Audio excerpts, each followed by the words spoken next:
The Cannabis Heals Me podcast, episode 108.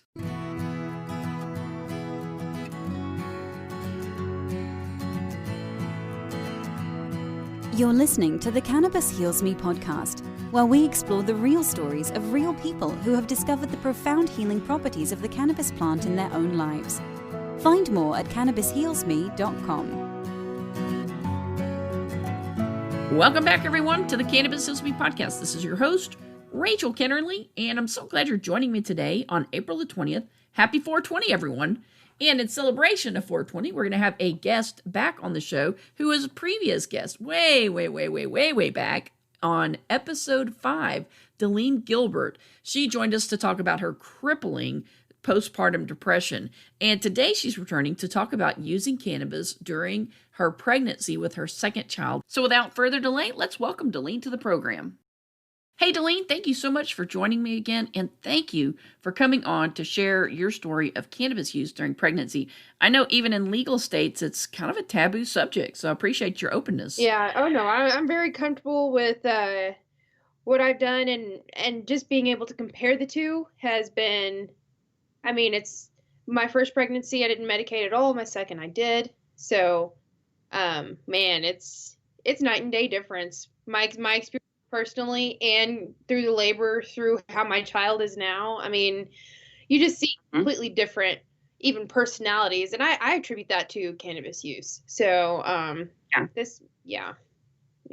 be happy to talk about the differences for sure. I'm actually thrilled to do that because I feel like a lot of mothers should be able to be comfortable utilizing cannabis during pregnancy, even though all of our packaging labels are supposed to say stay away from it, pregnant mothers. So I hope that at some point that goes away, just because that instills fear, and I don't believe in that kind of thing. It should be up to the mother regardless, if she's pregnant or not. That's ultimately the mother's choice. And I like to think that mothers have the best interest of their child and their health, in mind whenever making those decisions. And I feel like I have enough education and experience to know what's going to be best for me and what isn't. I still didn't smoke during it just because the coughing, I had some issues with the separated pubis. So those things, just baby sitting on it, coughing doesn't really help anything. It's excruciating pain. Yeah. So the edibles is really kind of the route I took, especially in the end of it, the pregnancy process. But yeah, that was, whew. If I didn't have cannabis during this second pregnancy, it was not good. It would have been torture because I was on bed rest the last 2 weeks. So, I mean, that separation, that pubic symphysis separation was rough, and I'm still dealing with the repercussions of a separated pubis. So it's healing, but it's a very slow process for sure.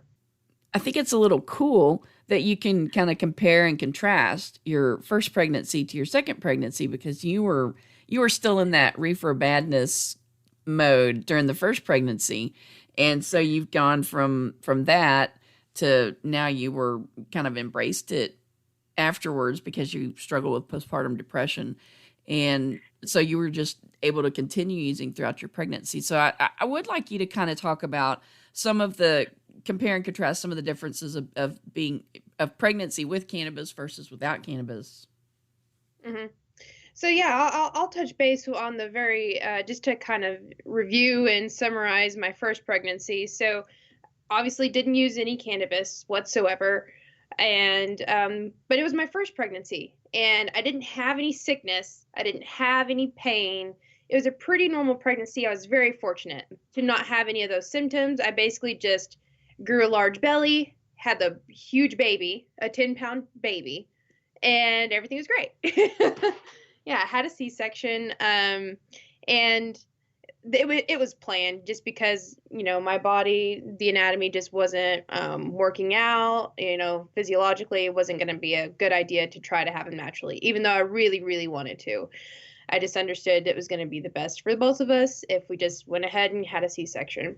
With that being my first pregnancy, obviously C-section is already terrifying to think about. You've never gone through it, and delivery in general is a terrifying thought. So, I was pretty anxious. And once I had the baby, everything was great, until we got home. Obviously, postpartum depression set in.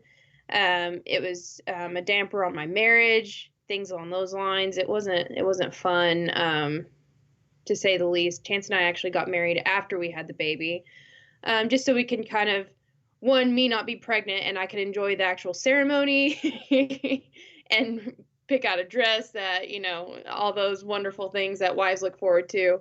Yeah, that was great until really it just, I spoke to a psychologist at a certain point just because it had gotten so bad, my thoughts, my depression.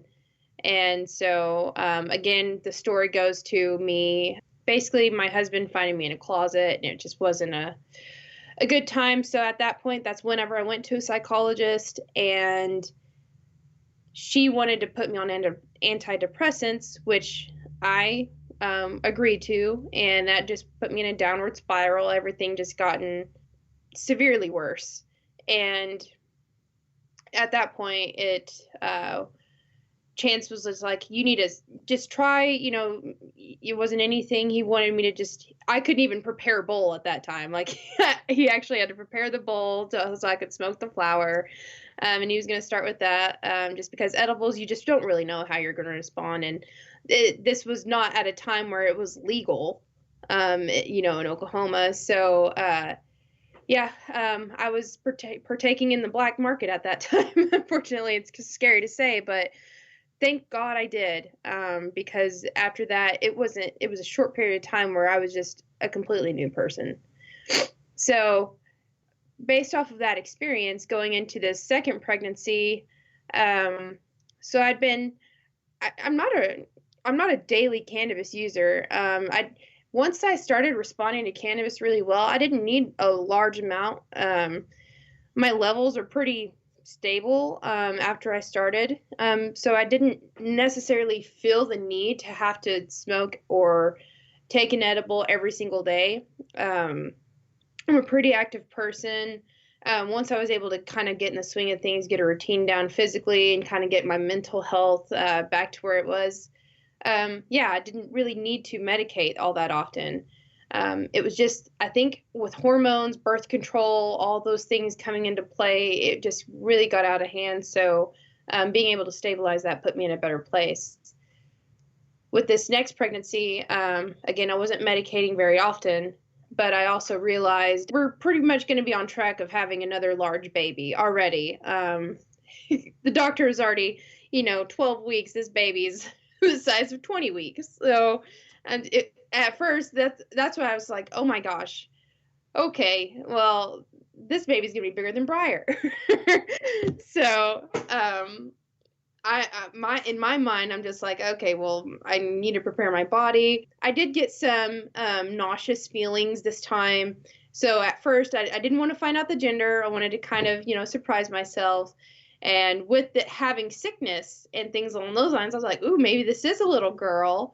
Didn't have any sickness with the baby boy. So kind of, thinking of those things. And so I started taking edibles to kind of help control the nauseous feelings up until I want to say 25 weeks. The baby's sitting really low. Briar sat really low, my first child. And I was like, well, maybe, I don't know, maybe things are starting to turn, maybe we are starting to have a little boy. Maybe I'm starting to believe I'm having a little boy. So again, this whole time I'm taking edibles, just maybe an edible per day, if not every 2 days. It wasn't but still I could tell a huge difference. It helped with my appetite. Once I got to 25 weeks, I was already getting pretty big. My belly was, and my appetite wasn't there. I didn't want to eat anything. I was miserable, and I swell really bad, especially in the heat. I had an August baby, so it was awful being so big during the hottest parts of the summer. So what I found was whenever I would take an edible, especially later on in the day, it would help so much with my hand swelling, the tingling feelings I would get, especially if I was resting. But I would also take some bison extracts. Is a really good company in Oklahoma that makes really good topicals. and they have bath salts and things along those lines that are infused. So it was 250 milligram bath salt that, or bath bomb that I could just put in the tub. And after that, it was just like my circulation, everything after I got it out of that bath just helped me sleep so much better. I was relaxed. My feet, I could actually put in my slippers. I mean, I wasn't that swollen. It was amazing. So going off of that experience and being able to control my nauseous feelings was great. And then again, once I got to my 25-week point, that's whenever the pubic symphysis separation really started getting to be pretty agitated. I didn't realize that had happened with my first pregnancy. So the doctor pretty early on when my second pregnancy was just like, yeah, you got some separation here. You can kind of feel it, and it's only going to get worse because the baby's only going to get bigger sitting on, that ligament, those muscular ligaments. So it was just taking that into consideration, that because I'm prone to having such large kids, I was pretty much already preparing in my mind. I can't be as active. Even squats, walking, things along those lines. One, it's really hard to control my bladder at that point. And two, the separation, just anytime you use your adductor muscles, it just pulls on those muscles. And so that separation will just get worse and worse and create more and more pain. So at the end game, that's where cannabis really came in to help. So yeah, it was cool to control some of the light symptoms with pregnancy and test what's going on there. But man, once that separation really started getting pretty severe, that's whenever, some nights I would actually take a small dab just because I needed something a little more potent to control that pain. But I didn't do that very often. I did that on the nights that I just couldn't move, basically, my legs. But that bath bomb, the topicals that Bison Extracts makes also helped with applying directly to that area. So once I had the baby, I thought, oh, it's going to be so great. After being on bed rest for 2 weeks, surely, I've kind of taken good care of my body, and things will just start bouncing back. And the baby actually ended up being smaller than Briar. It was just the fluid retention around the baby that was just making us, assume this is going to be a really, awful, but worth it experience. Yeah. Hey guys, wanted to tell you real quick about our podcast host and sponsor, Anchor.fm. If you're thinking about starting your own podcast, I highly recommend Anchor. It's free. There are creation tools that allow you to record and edit your podcast right from your phone or computer. They'll distribute your podcast for you so it can be heard on Spotify, Apple Podcasts, and many more. And you can make money from your podcast with no minimum listenership. It's everything you need to make a podcast all in one place. Download the free Anchor app or go out to Anchor.fm to get started. That's Anchor.fm. Now back to the show. Did you have another C-section this time because of... I did. Okay. Mm-hmm. Yeah, basically because they were thinking this is going to be even bigger than Briar. Yeah, let's go ahead and get same doctor. Thank goodness. Mm-hmm. Same doctor. Luckily, she came into this knowing I had to cut you quite a bit bigger than most other, mothers because the baby is so big. And luckily, she had that kind of incision to go off of with the second pregnancy. But even that scar tissue down there from the first child, that it was good to put that topical solution on just to kind of help with that scar down there.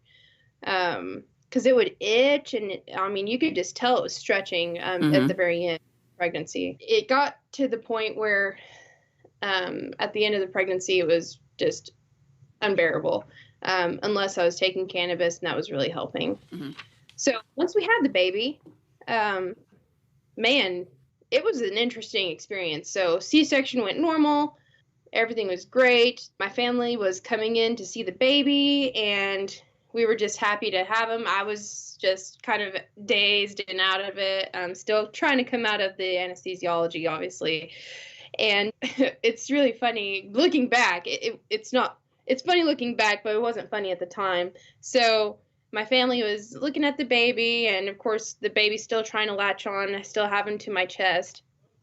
And I just kind of had this little cough, like just a small cough, and I thought I had peed my pants in the bed. I was just like, oh my gosh, my family just came in here. I just wet the bed. The baby's, what do I do? And then I look under the sheet, and it's just all blood.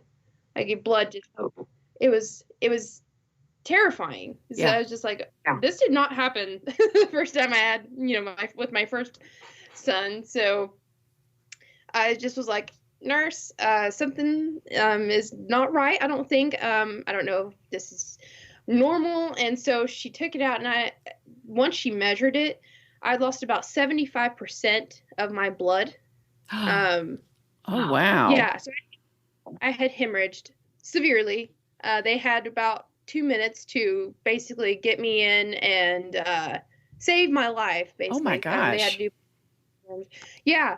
So this isn't very common for that to happen after a C-section. So yeah, it was a terrifying situation, and of course I'm just I basically had to give birth twice because they did not take out the afterbirth, all of it. So she had sewn me up before she had gotten all of that out. And I know this is like really detailed. So, yeah, it was, I don't know, it was terrifying. So again, we went back in the room. They're basically prepping my family for what's like, she lost a lot of blood. Yeah. If you're not able to, emotionally cope with this right now, I just ask that you step out of the room. We need people to, and I'm just like, seeing that much blood and already still kind of out of it, I'm just like about to fall asleep, faint, or whatever it is. I just given birth. I had no idea that it was getting that severe. Mentally, I just wasn't in a good place to kind of, I guess, process that. And yeah, I remember them rolling out, and my mom was kind of freaking out a little bit because it was just it was a scary process. So they took me back, and they had to do a DNC, basically to discover that it was what it was, the afterbirth not fully being completely out. And yeah, thank goodness for blood donors and things along those lines. Had it not been for that, I don't think I would have been here today. Yeah. So it was it was a tough experience, but after that, everything kind of went back to normal. Yeah. As scary as that was, we went back. I was so depressed because I missed the first feeding and all those things. I didn't get to latch him on. He was hungry automatically, so they had to already give him, of course. So they already had him on formula just while I was going into for the procedure, and but that's okay. I mean, as long as he was getting taken care of, that's all I cared for.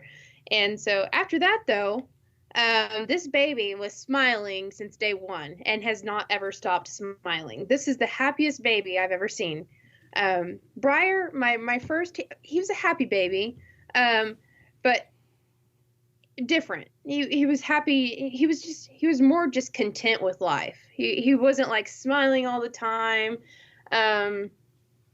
Just a normal baby, I guess you would say, with Briar. But Callan, I attribute this all to Cannabis. It is the happiest baby.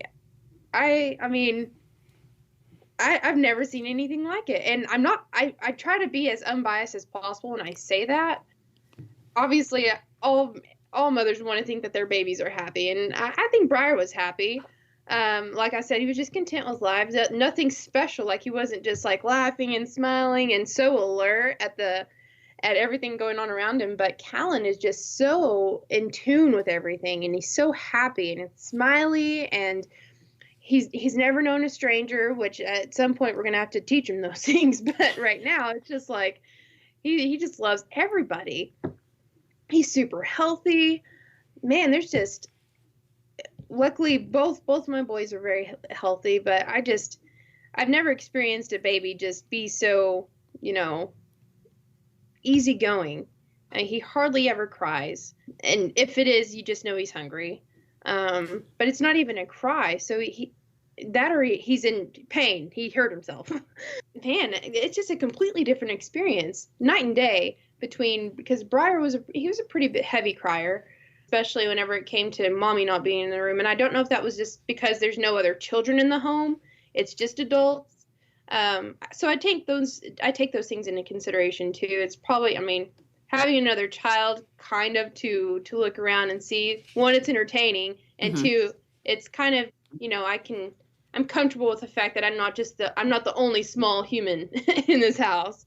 So I take those things into consideration, but I really think that this baby is just so, I want to say advanced and altogether healthy and happy with life.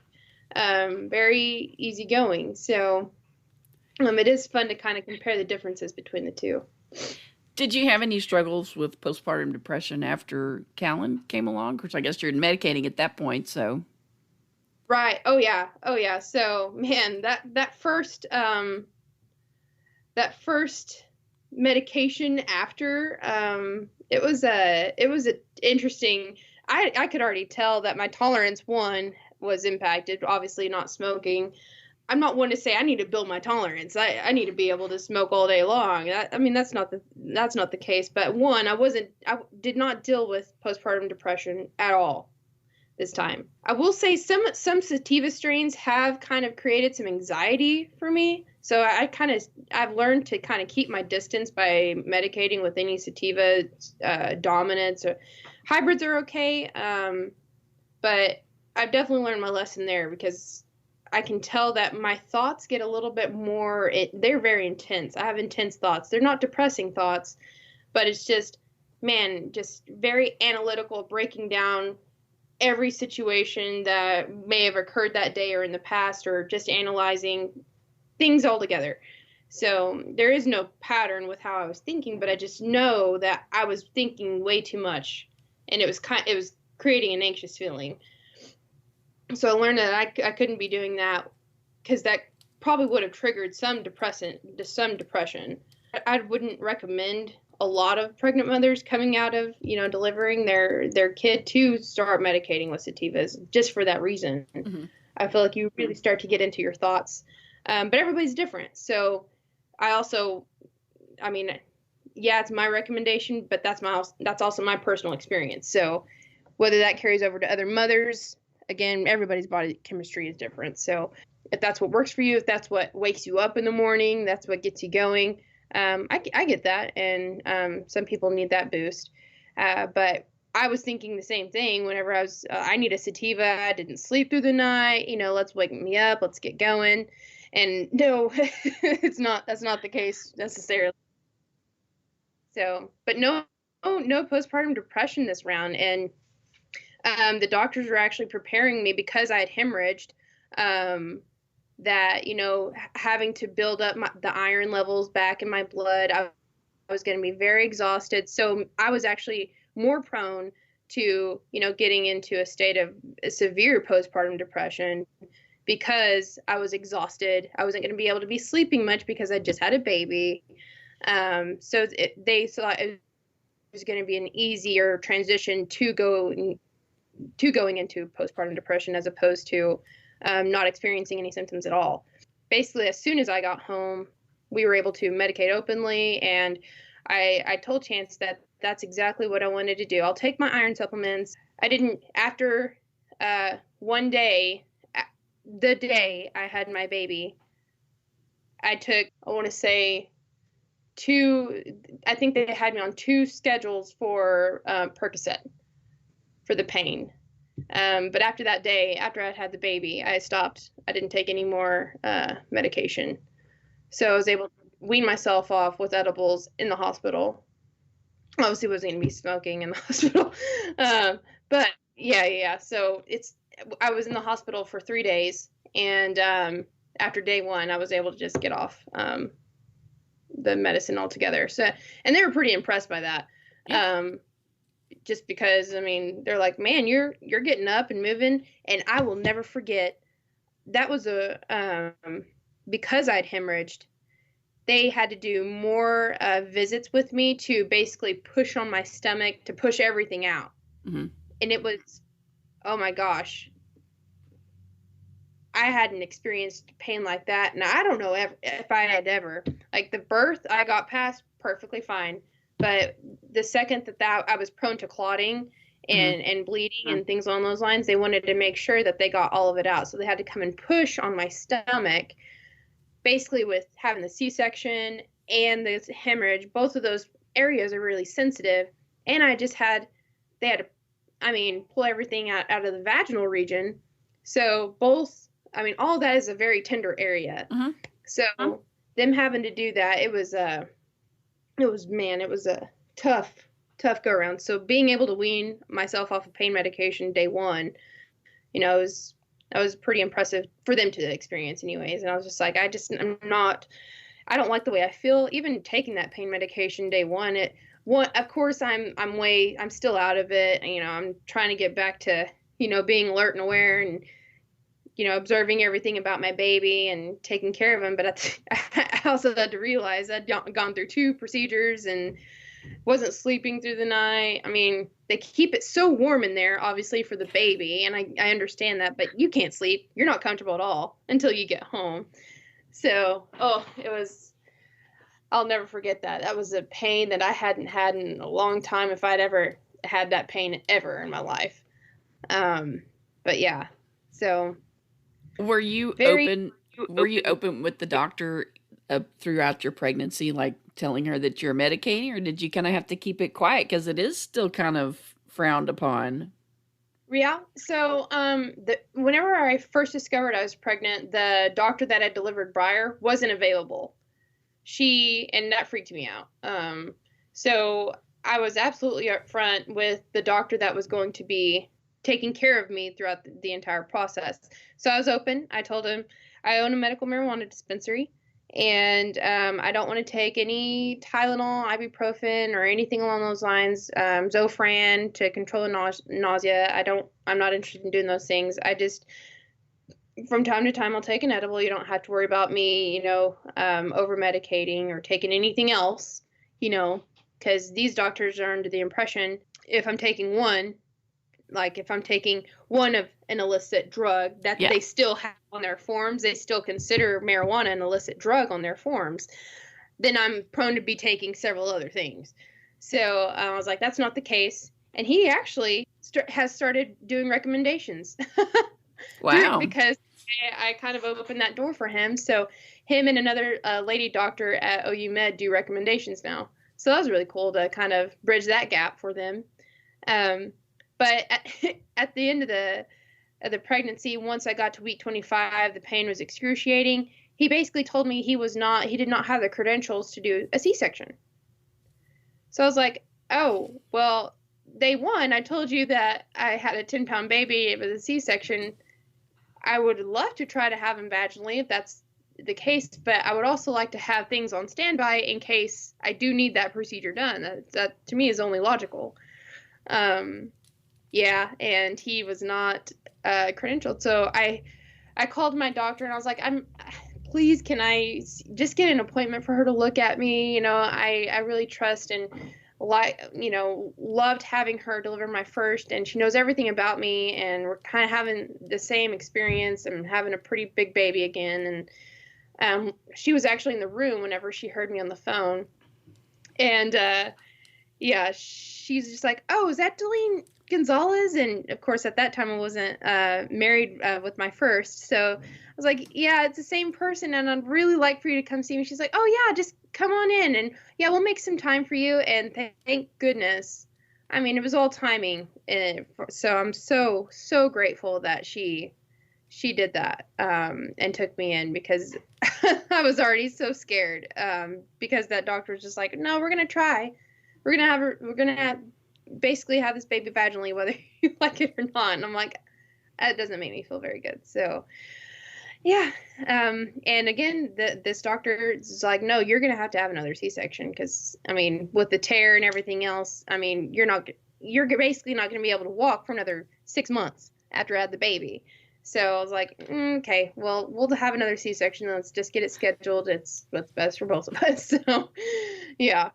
But yeah, and that doctor also did know I was medicating, because she's like, change jobs or anything, because insurance changes and things on those lines. So I was like, yeah, my husband and I actually own a medical marijuana dispensary. And at the time, she's like, oh, pharmaceutical rep, because that's what my husband was doing.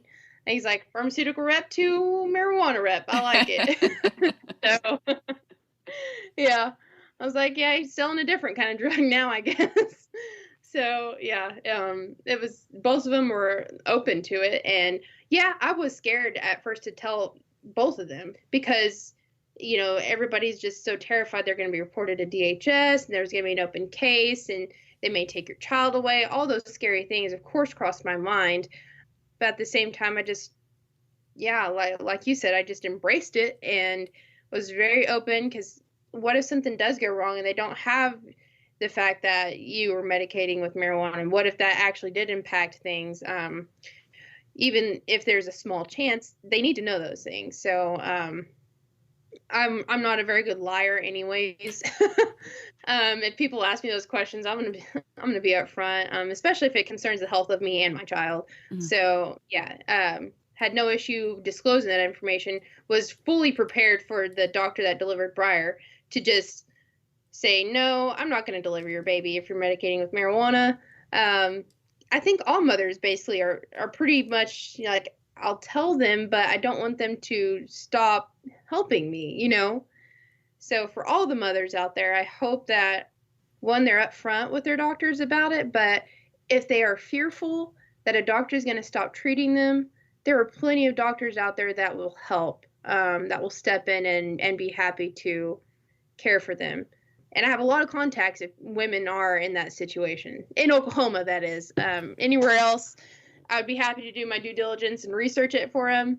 But I do hope that a lot of mothers take that into consideration whenever they are in a scared place mentally, especially if they're pregnant and scared to lose care. I'm sure there's other just as qualified doctors that know more about cannabis use and will be happy to deliver their baby and not worry about those things.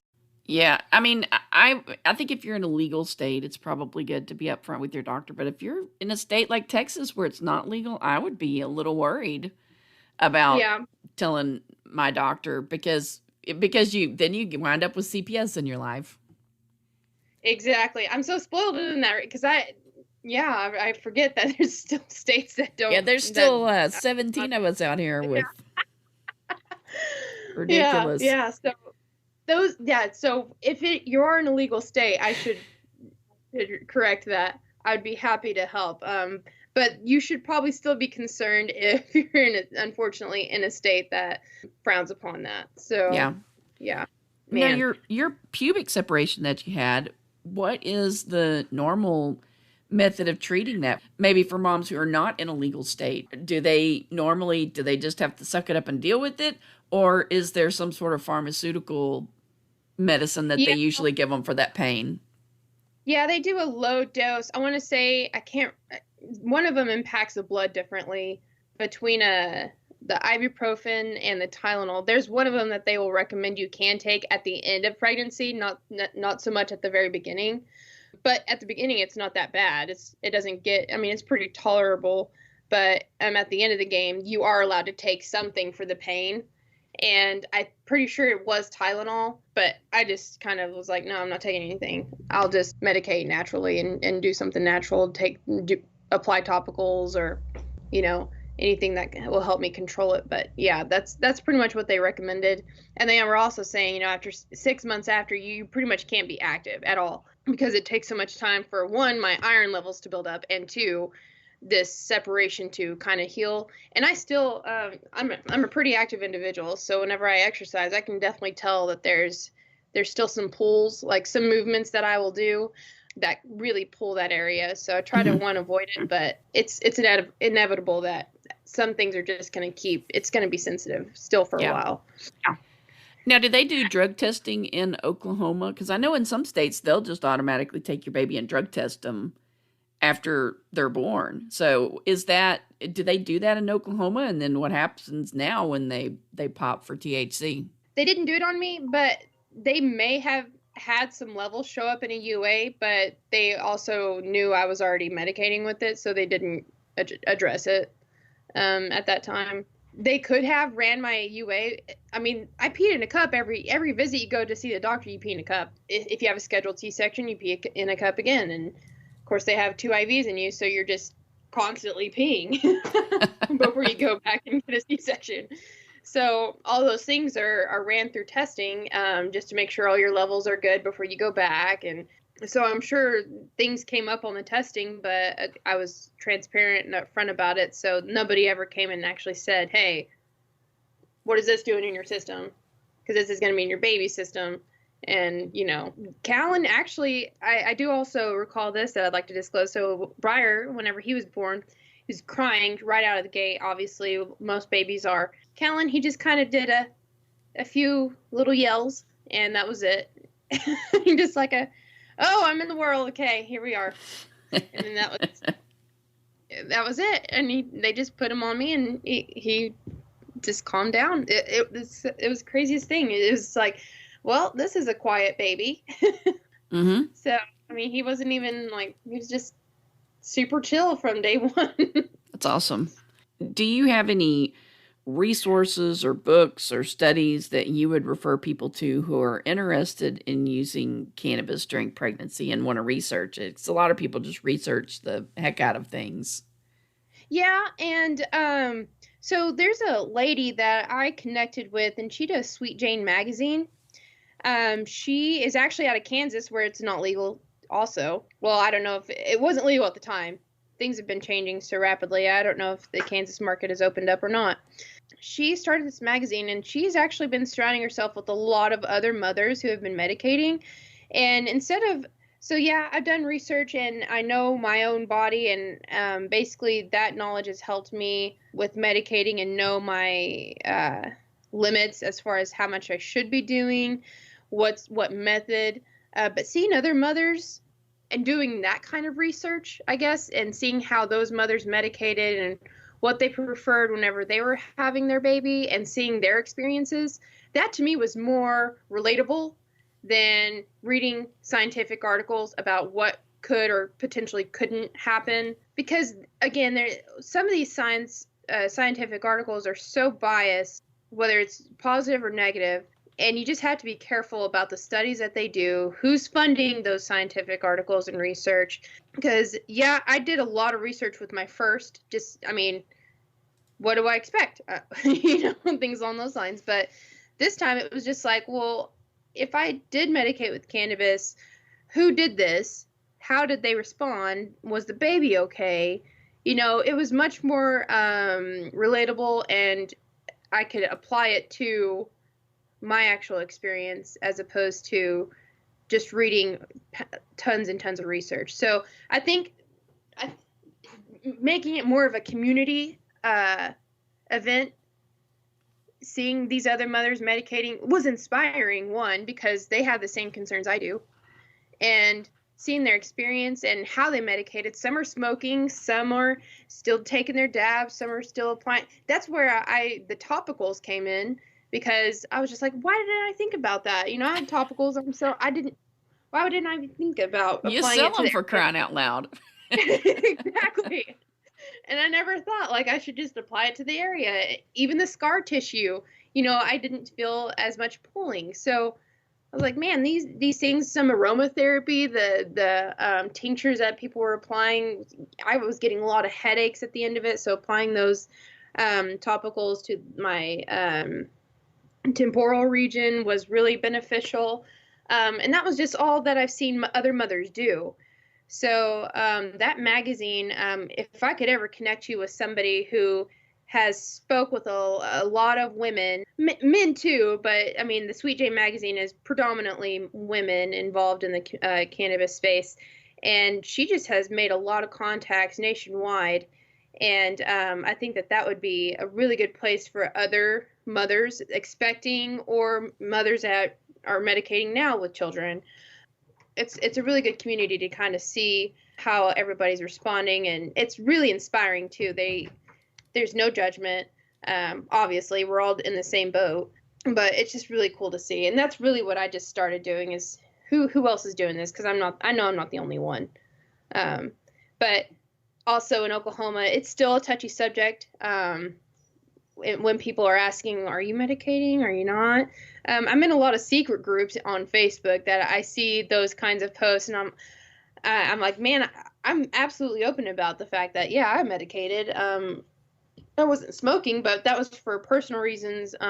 If you're smoking, there's nothing, I don't have anything against that. Of course, vaping might be something that I, would want to do more research on. That's probably the only market with the scare with coronavirus and, breathing issues, the vapes, the quality of the vapes that you're buying, things on those lines. All of that needs to come into play, I think, before you make those kinds of decisions. But whenever you're just smoking or directly inhaling the flower or things along those lines, you do, need to make sure that your source is medicinal. I think making those judgments yourself for whenever you're medicating for you and your child, those are probably the things that you should consider going into it. But I know my sources, and with testing being required and things on those lines, I did fine, and the edibles were fine. Yeah, I do know that some of these mothers may not have access to super clean products. So if you are going to medicate with cannabis, I would highly recommend the source and you trust that source. Yeah. That's probably my only reservation by standing by the fact that I medicated, is I do know it was medicinal. It was a medicinal product. And making sure you vet those products is what I would absolutely stand by. Mm-hmm. Yeah, I mean, I guess you have a little bit of an advantage as a dispensary owner that you know where that product comes from, and you guys make sure you put out a good quality product on your shelves. Exactly. We grow, and we've surrounded ourselves with really good processors. They're just on the front lines of everything. They're doing really great with their marketing and having really good, clean processes to make their quality product. It's not just about the product. So how are you extracting? How are you, maintaining your lab and things along those lines? I support everybody in their business venture, but if you take it upon yourself to go the extra mile for sanitization, vetting your quality, your, things along those lines, then I have a much higher respect for you. And 1, 2, I'll stand by your product, and 3, I'll implement it in my own daily, just because I know you've done so much yourself. I'm vetting products as well because I'm selling them, So for us, it's a 2-step process. So it's easy for us to kind of come into the game, or me go into the game, becoming, pregnant, that, I'll have good medicinal product to utilize and implement in my pregnancy. Well, if there's anybody in Oklahoma listening, why don't you go ahead and plug your dispensary and your grow operation? Where can folks find you? Sadly, I wish we were still on Facebook. We've probably created 3 or 4 pages. So it would be Oklahoma Roots LLC on Facebook if it's still up. okroots.com. I'm sorry, it's Oklahoma-roots.com. We changed it after the lawsuit. So yeah, there was that situation. So it's Oklahoma-roots.com, and our grow is Oklahoma Roots Cannabis Company, and that page has been taken down. So sadly, I wish there was a lot of places that we could advertise, but we're doing okay as far as getting our names out there just by word of mouth. Obviously, we stock our dispensary 100% with our flower. So we were just voted favorite dispensary in Shawnee. So it's really cool. So our people stand by our product and like our product. It's just a matter of when can we start really marketing on a large scale as far as social media, because that's probably the easiest source, the quickest source, and the cheapest source to advertise. But we are on Weed Maps, our Oklahoma Roots dispensary is. And that's pretty much it. Okay. Where are y'all located? The dispensary? We're located in Shawnee, right by Black Hawk Casino on Harrison Street. Well, Delene, I really appreciate you coming on and talking about this subject and being open about it, because it is it is still looked down upon by, even in states where it's legal, it's still frowned upon because, they say, well, we don't have the studies, So I appreciate you coming on and talking about this. I think it's an important thing for people to be aware of and for moms to be fully informed, and then they can make a decision as to what they want to do and what's best for their bodies. So really appreciate you just being open and honest with me and the listeners. Absolutely. I'm always honored to be a part of your podcast. I love speaking with you, and I love what you're doing with your podcast. You brought on some pretty big people that have a pretty big influence in the cannabis space. So I can appreciate what you're doing and respect what you're doing for sure.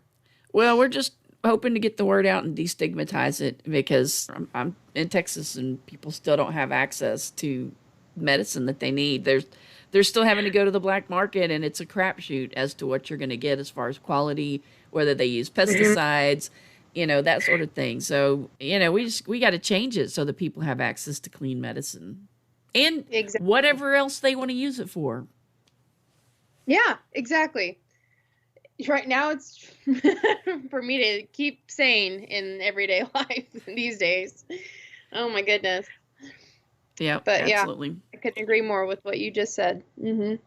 Well, I will put links if the Oklahoma Roots Facebook page still exists. I'll put links to that on the show notes page for today, and then also link to the Sweet Jane Mag. And if you get a link for Mommy Me and THC, I'll put that up as well. Okay, cool. I'm actually doing a wholesale, so you can do Canna XOK. Okay.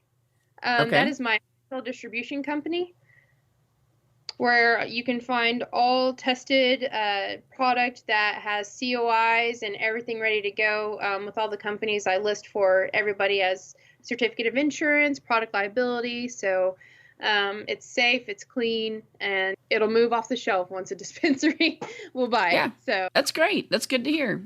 Well, I'll put a link to that as well. And again, appreciate you coming on and sharing your story. And I love seeing pictures of the boys. Like you said, Cal just looks so happy. He's just smiling from ear to ear in every picture. Of course, no moms post pictures of the kids crying, but but he does. He looks like such a happy baby. And Briar just looks like a great big brother. He seems like he's really taken on that job wholeheartedly. He is. Oh, it's the best to watch those two boys. I mean, they're the best of friends. So I'm lucky to be able to be here and enjoy that. And yeah, but thank you so much for having me, Rachel. I enjoy talking to you, and man, I can already see that your podcast it has impacted people and will continue to do so. And I'm so glad to be a part of that. Well, I appreciate it, Delene. I appreciate you coming on and telling your first story and now continuing with it. And, and wish you all the best in everything that you and your husband are doing. I think I love being able to be able to refer people to folks like you that I know that this isn't just a money grab for you guys. You guys really care about patients and care about the best for people that you're serving. Well, thank you. Thank you very much. I appreciate that. Yep. Thanks, Delene. We'll see you later. All right. See ya. Bye. Show notes for today's episode can be found out at cannabishillsby.com/108. We will be back here on Thursday, and I'm going to be talking to a cannabis doula. So we're going to continue with this theme of cannabis use during pregnancy and get a little more information from someone who deals with this on a regular basis. So we'll be back here on Thursday. Hope you guys will join us. Until then, have a great week.